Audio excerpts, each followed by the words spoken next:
Good afternoon. It's a real pleasure to welcome you all to the inaugural of the UAE Netherlands Week. In our opening panel today, we have two distinguished speakers bringing tremendous political and diplomatic experience to the table. His Excellency Omar Ghobash is the Assistant Minister for Culture and Public Diplomacy at the UAE's Ministry of Foreign Affairs and International Cooperation. In his crucial role, he's overlooking the UAE's effort in this area with a specific attention given to international cooperation through cross-cultural dialogue and the promotion of the UAE culture. Before taking on this role, he served as the UAE's ambassador to France as well as the UAE's ambassador to Russia. Our other guest today is His Excellency Ahmed Aboutaleb, who served since 2009 as the mayor of the city of Rotterdam. As the first Muslim mayor of a large European city, he symbolizes the Netherlands' tolerant society, and the same non-discrimination principle is as well a cornerstone of his policy in Rotterdam. Previously, he served as the State Secretary for the Ministry of Social Affairs and Employment in the Fourth Balkanate Cabinet. Welcome both. I'm Dr. Mariam Mahmoud, Deputy Director General of the Anwar Gargash Diplomatic Academy, UAE's training and education center for the future generation of UAE's diplomats, and your moderator for today's talk, where we will be discussing the unique role of both speakers play in their respective countries, contributing to a more tolerant society and carrying out these values abroad. Let me kick off with focusing on one of the key similarities between the Netherlands and the UAE. The UAE and Netherlands are both champions of soft power. In the latest global soft power index, the Netherlands and the UAE are ranked respectively 12th and 17th, leaving countries such as Belgium, Italy, Spain, Singapore behind them. What are the key pillars, Your Excellencies, of soft power strategy of your respective countries and cities, and what has made these strategies successful? Your Excellency, Ahmed Aboutaleb, if you can start, please. Yeah, I would like to start. Thank you for this invitation. I would like also to thank the ambassador to the Netherlands and the ambassador to the UAE for helping organizing this event. And we miss physical contact, to look in each other's eyes and to feel the warmth of the hands while shaking. So I'm really expecting that to happen as soon as possible. We miss you, and I hope you miss us too. I think that the soft power, the Netherlands is not that big industrial nation. We are not China that is has been turning in the factory of the world. We are a country that is using, in a very smart manner, sometimes the gift of Mother Nature, just geography. For instance, we're a flat country with a lot of water, and we have access to the sea. That is a gift, as a geography. That's why the Netherlands has a lot of ports, and one of the major ports in the world has been for many years the port of Rotterdam. Still, now it's the largest port of the Western Hemisphere. We serve from Rotterdam big cities like St. Petersburg, but also London and other cities. The German car industry and steel industry is based on the activities in the port of Rotterdam. When I visit Germany and joke with friends over there, like the candidate prime minister for Germany, Mr. Laschet, I tell him while the war is over, Rotterdam is still a German port. The industry in West Germany is based on, I think, some 70% of the cargo coming to Rotterdam has as a destination Germany. We use the same quality that we have given by geography, the water. We have water everywhere. It's a gift to build ports, but also a dangerous thing, flooding, a delta city. So we have to construct systems to defend the agricultural sites, but also the cities from flooding. So we developed through the years a fascinating system of a defense system, a water defense system, building arms to catch the water into the river, building dikes and levees to protect the hinterlands. That's why it has become an industry in itself. The largest dredgers, but also the largest port construction companies in the world are Dutch companies like Van Noord and Deltares. but also the knowledge of agriculture. We grow tomatoes here in the winter while it's minus 15 degrees. It's hardly imaginable. I was in Thailand a couple of years ago for a meeting with mayors and governors, and I was invited to open an exhibition of the industry, the world industry, working in the field of eggs. Eggs, yes, indeed, eggs. And I had no idea that the largest companies in the world to make eggs collecting systems are Dutch ones. So the whole thing that is connected with in industry, given thanks to the geography in the Netherlands, has been used. Two other themes is we speak languages. The main people, the average in the Netherlands, speak at least English and German. So that is also a soft asset that we add to that philosophy. And then we are an open trade nation. We are we love multilateralism, and we don't like nationalism. We support open markets in the world. The mayor of Shanghai a couple of years ago told me, when it comes to trade, he said, the Chinese have two eyes. When it comes to trade, the Dutch have one eye, and the rest of the world is blind. A Chinese expression, not mine. And that means that the Dutch are really trade-minded, open to trade, export, import, invest in the world, accept investments from outside the world in the Netherlands, and connectivity, working on connectivity.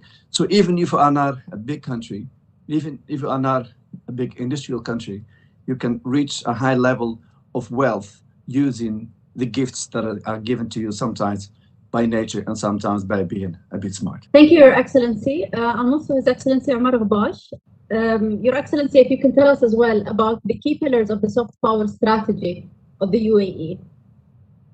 Well, I'm not sure that it's you can describe it as a strategy. The fact is that we have a number of assets that have developed naturally over the last 50 years since our founding in 1971. And I think there are characteristics of the Emirati population and the Emirati leadership, the outlook that we have on the world and on working with others in order to benefit both sides, or all sides rather. Dubai and the Northern Emirates were very involved in trade, just as the Dutch were. And there was tremendous amounts of trade taking place all the way down the east coast of Africa, India, Pakistan, and Iran, and also further up the Gulf. That has now kind of morphed into the Emirates as a whole. Abu Dhabi port, the Dubai port, the Sharjah ports on both sides of the Emirates, so one on the Indian Ocean and one on the Arabian Gulf. These are ports that now are providing the central kind of logistics function for a large part of the Middle East. And if you look at also what the Dubai ports has done specifically in becoming a global port operator, and developing ties with ports all over the world and countries and governments all over the world. That's another way in which we express the desire to engage and trade with people.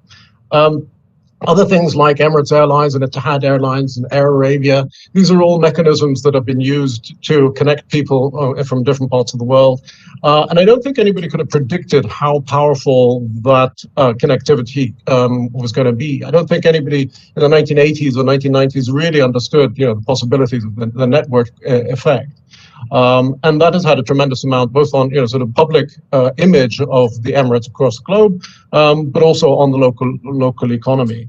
Further to that, the Emirates has really focused very much on diversifying away from the petroleum products and focusing on things like sort of on tourism, on education, on leisure, on sort of real estate for people from the region, and basically presenting the possibility to live a lifestyle here, and a lifestyle of your choosing. So there's a great deal of openness, all based on this kind of platform of tolerance.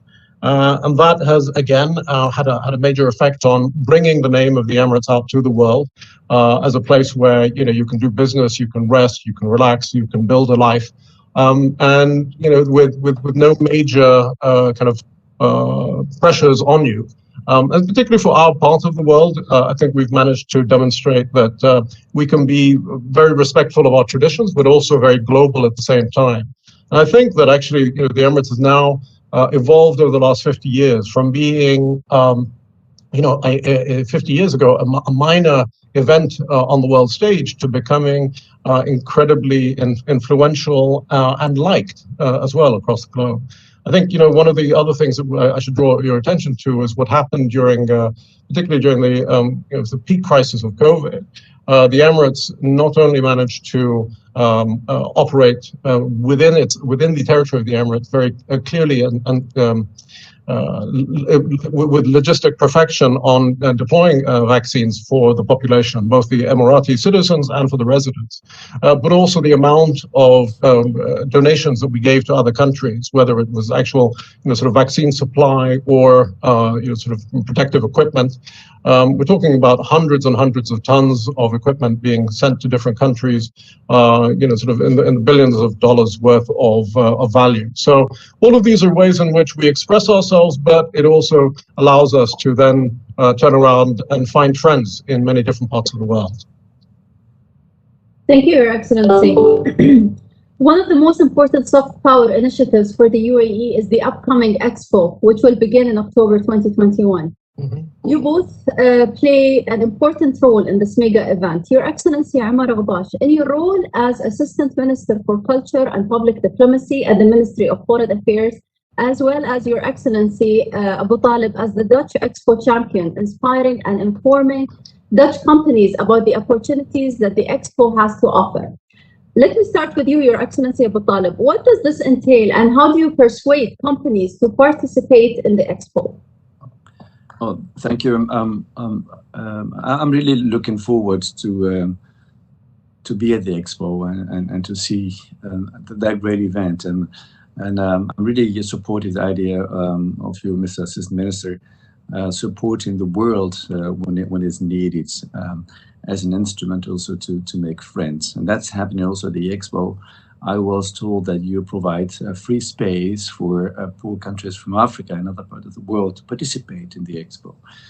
That helps, and that will help this country to show what they have, products and experiences, and bringing that to the market. So thank you for that gift for the world. I was asked by the Dutch Minister for International Trade to help motivate the Dutch companies to participate in the Expo. Our part of the exhibition will be centered around the themes of water, energy, and food. That is, to me, traveling around the world and seeing what is going in this theme, the most important thing, I think, for humanity.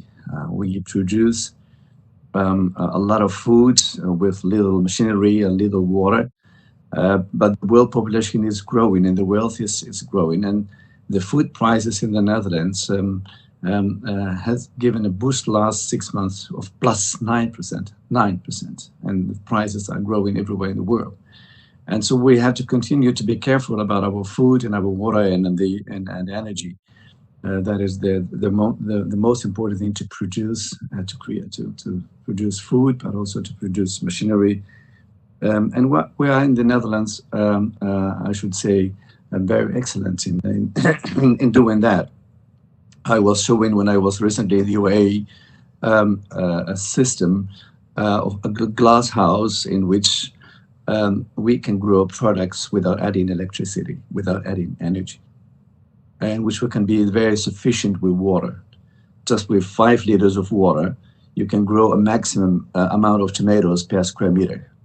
And I have been witnessing in the country where I was born, in Morocco, farmers using at least 80 liters of water, 80. That's about 13 times more water to produce similar quantity.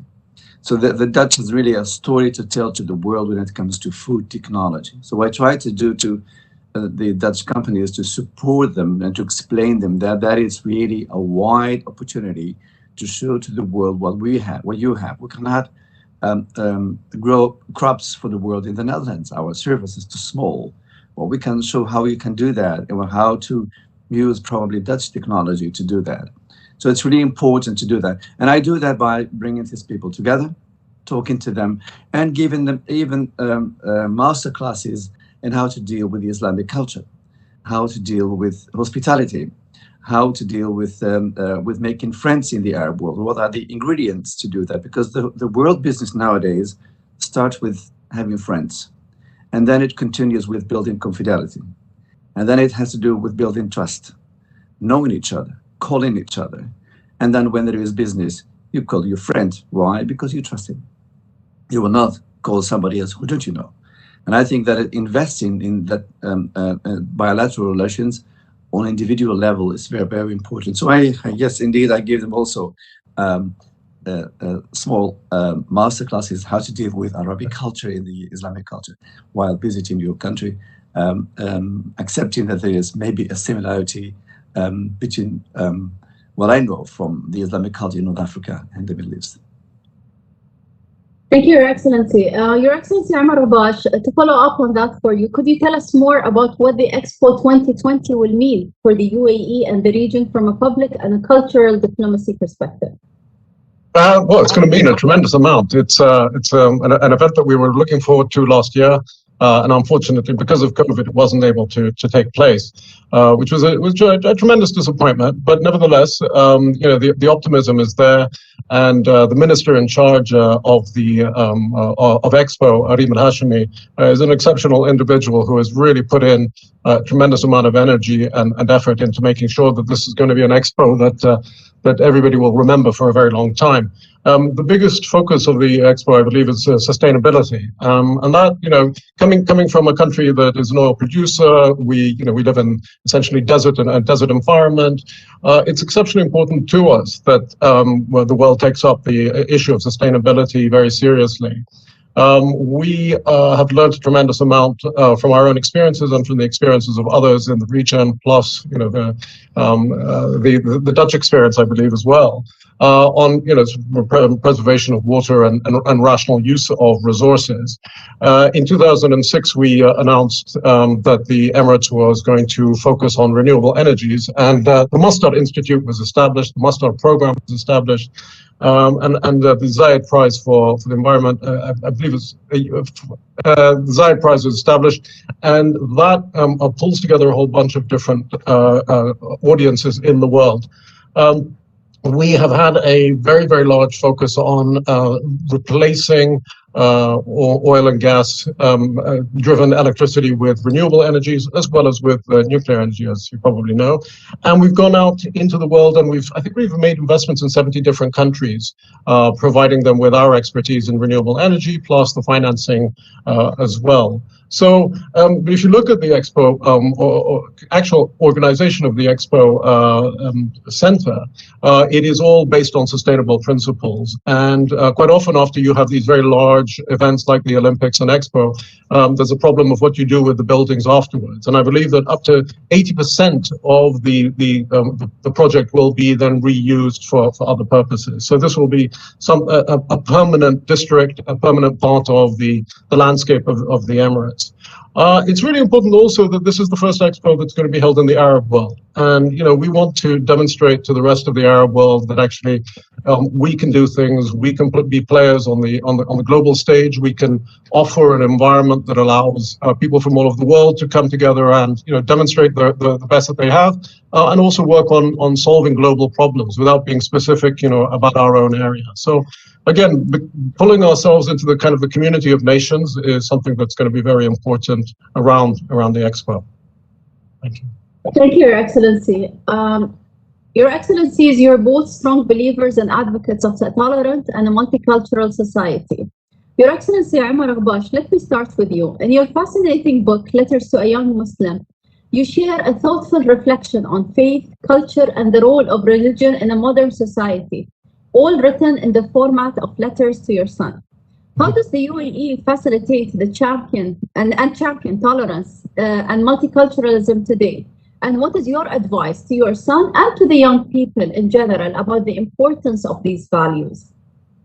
Very, very good question. I wrote the book by trying to describe what I could see around me in the Emirates, and so that's where it came from. The childhood that I had here, the way in which we deal with each other and dealt with each other, the way in which outsiders from our we have a specific culture that we're very proud of. We have traditions that we're very proud of. But at the same time, we don't have any negative feeling towards those who come from the outside. And a large percentage of our population is not indigenous Emirati, but they live here in absolute peace and are free to worship in any way they want. They work with us. We work for some of them work for us. And there is a beautiful mix. And that comes from, essentially, I think, comes from both the direction of leadership, that the Emiratis are one community. It's an Emirati community. There may be residents, and then there are citizens, but we are actually one community.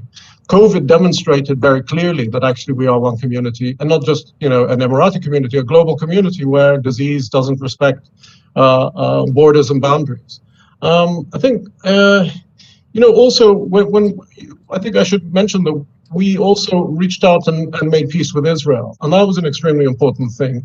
In spite of all of the the historical, religious, political, military conflict between the Arab world and the Israelis, we believe that actually it's communication that will allow us to solve problems, and without communication, we have no chance of solving problems. So I think tolerance is based on understanding that we're not alone in this world, but we need to work with others in order to better our own lives. We need to work with others, and that closing doors is not the way forward. Thank you, Your Excellency. Your Excellency Aboutaleb, you were the first Muslim mayor of a large European city and always have been a strong advocate of the values of freedom of religion, freedom of speech, and the principle of non-discrimination. Could you tell us a bit more how you implemented these principles into your city policies? This is a very complicated question. Yes, I'm Muslim, but I said to my city and to the country when I started doing my job, even when I was in the national government and prior to that, when I was vice mayor in Amsterdam, my religion is something to me. It's my thing. I will never force anyone to do things like I do as a Muslim, not as mayor, because it's mayor. You have the constitution, you have the laws to impose. Nobody is above the law. But sometimes a law, and the assistant minister, he knows that, and a law has a figure, maybe a rectangular or a triangle or a mix of a rectangular and a triangle. If we are smart, we can construct something in the law. But the society is not a triangle. And society is a very difficult thing, where we have a lot of people that never fit into any law.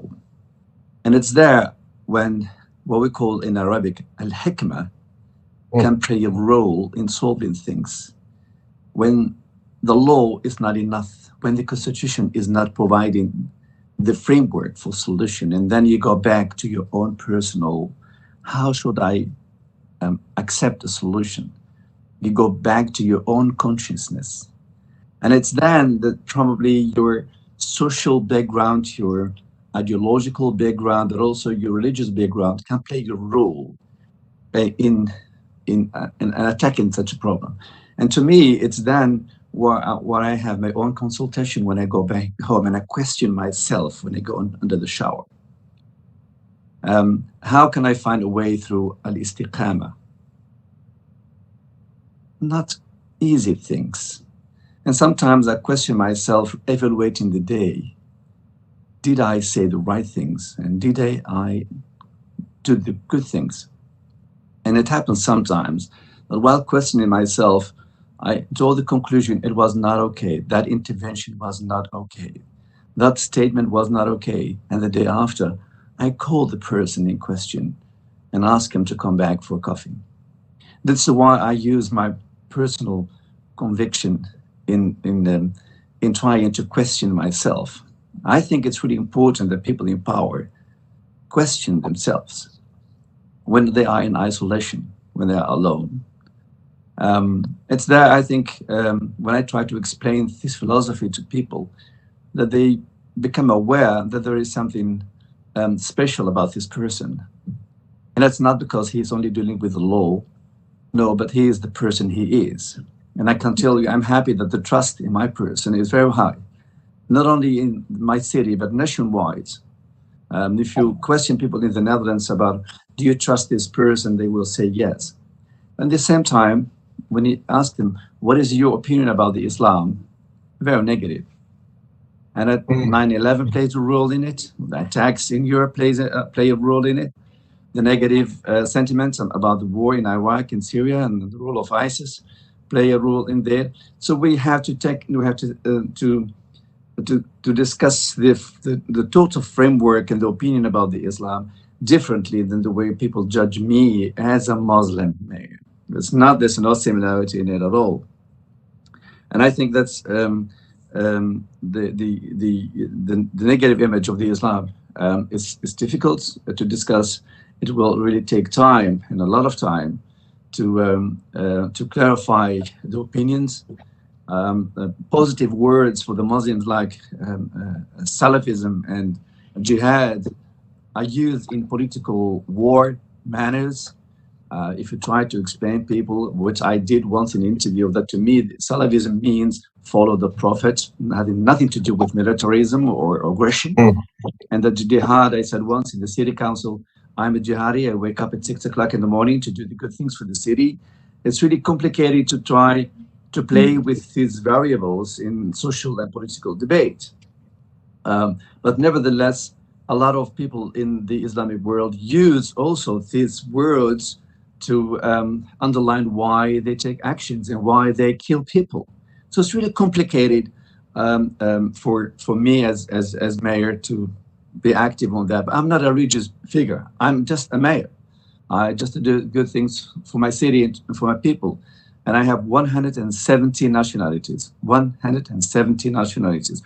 All languages of the world are spoken here. All the languages of the world are spoken here. And when I leave the office, sometimes I have the feeling that I'm not only the mayor of Rotterdam, but also the Secretary General of the United Nations of Rotterdam. Ruling such a city will never be easy. If you do something that is appreciated positively by the Muslims, then the other will say, oh, you see, he is doing that because he's Muslim. And then when you do something and it is appreciated as positive for others, then the Muslims will say, you see, he is doing things for them because he would like to become friends with them. It's never okay. It's that where it's, for me, important to question myself daily. Thank you, Your Excellency. Another commonality between both of you is the passion for multilateralism and a drive for finding global solutions. We've seen during this pandemic some countries turning inward, favoring unilateral policies and measures, which challenge the importance of multilateralism. While many others are fighting for strengthened international dialogue and cooperation through initiatives such as COVAX, for example. In a few years, do you think we will remember the COVID-19 pandemic as a time during which multilateralism flourished or vanished? Your Excellency, Omar Ghobash. Thank you. I just wanted to comment and thank the mayor for giving us an insight into the kinds of issues that he has to face. I find that absolutely fascinating. The idea of so many different nationalities, so many different languages. Also, you know, you're being Muslim and of Arab origin in a way that you have to be, you're labeled in a certain way, that you need to fight outside of that. And you're presenting to me a kind of a universalist approach, that you can actually be, you know, sort of, you can be, you can come from a certain tradition, but you can still interact with people in a manner that is elegant, beautiful, and full of hikmah. So, you know, what I felt was that it made sense to me, perhaps maybe not in such a sophisticated manner, but the way in which we have approached the world, which was essentially with trust and goodwill. And of course, you learn from your mistakes, but nevertheless, you still approach the world with goodwill, and you hope that it is responded to with goodwill. Well, multilateralism. Sorry. About multilateralism. Yeah, this is a continual debate that we have in the ministry and in kind of policy circles. There is a big focus, there's a big desire to be in kind of a sovereign state, independent of everybody, making sure that you are self-sufficient in many ways, even on the individual level. You feel better when you're in complete control. But then you recognize that you can't control everything and that we are connected in so many different ways, which then forces us to think, well, how do we then organize our livelihood in a world where there are very powerful forces pushing in different directions? And so I suppose what we want to be strong in ourselves, but we know that strength only comes from a multilateral approach. That's why we're very pleased that hopefully we will be on the non-permanent member of the Security Council in the coming year, and we're looking forward very much to supporting as much as possible what is happening at the multilateral level in the UN, whether it's in New York or in Geneva. So I think again. Just to kind of sum up, there are these two different directions. There are very powerful forces that say, let's focus on the multilateral. And then there are the powerful forces that say, we have to be a strong nation. I suppose in our part of the world, you really do need to be a strong nation in order to make sure that within you are at peace and prospering. So kind of a mixed message there. Thank you, Your Excellencies. And Your Excellency, Aboutaleb, what's your insight on this? The Dutch economy is based on multilateralism. No doubt about that. We are an open economy. We invest in the world. We accept investments in the Netherlands. And multilateralism is for us a very, very, very important thing. Referring to the start of the COVID-19, the Netherlands is divided into 25 regions that deal with safety and hygiene. And so my region, that's 15 cities surrounding the city of Rotterdam, in which I may have the role of the chair of this region. That means I'm responsible for the dealing with COVID-19 in my region. I do that along with 15 mayors. And in the beginning, we had the idea that the Dutch government nationally will provide the hygiene stuff that we need, protection stuff, but also face masks and everything. And then in my region, we never accepted that the Dutch government will do that alone. We were also searching for solutions. So we ordered face masks in Eastern Europe, but also in France. And suddenly we remarked that the face masks that we ordered in Poland were blocked by Germany, and that the French government decided to nationalize the production of face masks. Mm-hmm. And that even Morocco, that have a car industry, which they turned in that period in making face masks, were also prohibiting exporting of face masks. Mm-hmm. And nowadays we see that the big manufacturer of vaccinations, India, due to local issues, is also prohibiting the export of vaccinations. So it's really, it's throw us back when it comes to believing in multilateralism. Even within the European Union, you see that when it's a pandemic, that my nation first is then really a major issue. So when we will evaluate the Dutch approach, and I will be one of these people to play a role in this evaluation, I will really put on the agenda to the degree to which we will depend on production outside the Netherlands for this stuff. And I think that the idea that I have is that partly we will really move towards a system of making this stuff nationally to prevent to be a very dependent highly on this issue. So indeed, COVID-19 is to me a shadow on multilateralism and on the issues of free trade in the world. When it comes to this pandemics, we have seen the same thing in China, but also in the United States under Trump. The production of machines, breath machines, the export of those machines from the United States was prohibited, and that is the free nation, isn't it? So really, we have to evaluate that within the World Health Organization, but also within the institutions that are constructed to discuss issues of multilateralism. Yes. Thank you, Your Excellency. My last question that I've noticed that both of you have a very direct style of communication and you don't shy away from tackling controversial topics in the media. What advice can you give to the youth, especially to the young diplomats of the Anwar Gargash Diplomatic Academy, who have tuned in to listen to this talk today about impactful communication as a diplomat and as a politician? Your Excellency, Omar?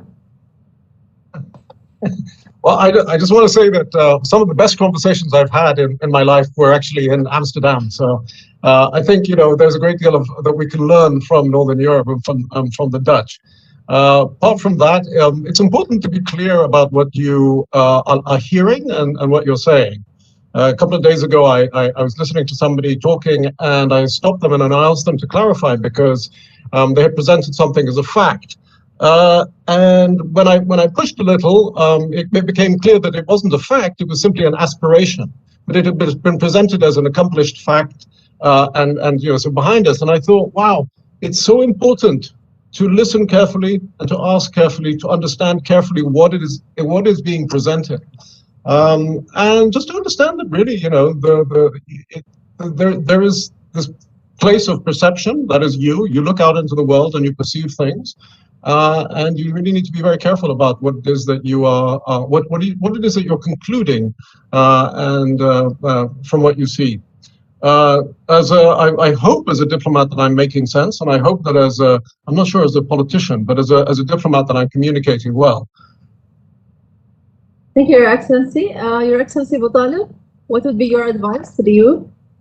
Well, the first advice is visit Rotterdam. Yes. So send them to me, young diplomats. I will be happy to host them a day and to connect them with the Dutch organizations, but also the Dutch companies that are focusing on the Middle East. I think doing my experience is very important. So please send them. I will be happy to host them, and maybe the ambassador can play a role in that. Secondly, focus on building friendship. It's really important, making friends, and collect telephone numbers. You never know when it's needed. So in the diplomacy, it's not always writing a document and sending that to your Minister of Foreign Affairs, asking them to intervene to the others, which is really a traditional manner. It's maybe easy to have the telephone number of people. And I have to work in the Netherlands to sell the port to the outside world. That means that I travel 15, 20 times a year, meeting mayors and also ministers and presidents all over the world. And that has been learning to me really that direct contact and just calling each other when needed is really important. Not only calling each other. Let me give you one example. We host 20,000 night ships, sea-going vessels every year, 29,000. And when the COVID-19 started, all these vessels in the West had no place to go.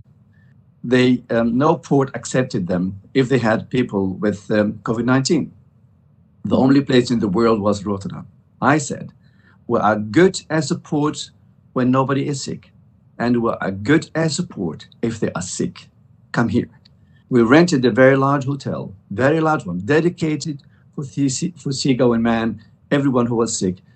Get a room there, isolated for a couple of time, get food and drinks, and then when the COVID-19 was over for them, they get a visa to get home. We are good as a port in peace times, but are also good when there are troubles. And you know the Arabic expression, when you know your friends, and that's when times become difficult. So try to build a world for yourself as a young diplomat that intervening through your Minister of Foreign Affairs not always a good option is.